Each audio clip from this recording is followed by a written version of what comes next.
લેને બેન ફટાફટ ચણિયાનું કામ પૂરું કરીને 1000 ચણિયાનો ઓર્ડર છે આજ સુધીમાં પૂરું કરવાનું છે. આ તો હાં સુધીમાં થઈ જાહે ઉપાધિ કરમાં. હા તો કર ફટાફટ.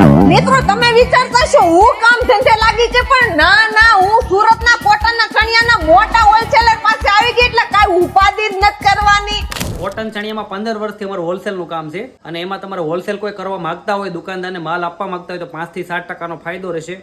કપડાની ગેરંટી આવશે, કલર રેન્જ પૂરેપૂરી મળશે. અને કલર રેન્જની વાત કરી દઉં ને તો 400 થી પણ વધુ કલર રેન્જ મળી જવાની છે. કાપડની ક્વોલિટીમાં નો કોમ્પ્રોમાઇઝ, જોરદાર ક્વોલિટીમાં કોટન કાપડમાં ચણિયા મળી જવાના છે. પ્યોર કોટનનું કાપડ રહેવાનું છે ને ચણિયાનું કામ તમને ફૂલ ફિનિશિંગ વાળું મળશે. હવે તમને એમ થતું હોય છે એટલું બધું સસ્તું કેમ, તો 2% રોકડાના લીધે લેસ, 3% લેબર ભાડા ખર્ચ તથા કારીગર નથી એના લેસ, 1 થી 2% ડિલિવરી નથી કરતા એના લેસ, એટલે 7% નો ફાયદો થયો. પોતાનું જ મેન્યુફેક્ચરિંગ એટલે હોલસેલમાં માલ મળી જશે. બાકી વધારે માહિતી મેળવવા બધી ડિટેલ વિડીયોમાં આપી દીધી છે, તો કોન્ટેક્ટ કરી લેજો ગદાજી કોટન ચણિયાવાળાનો.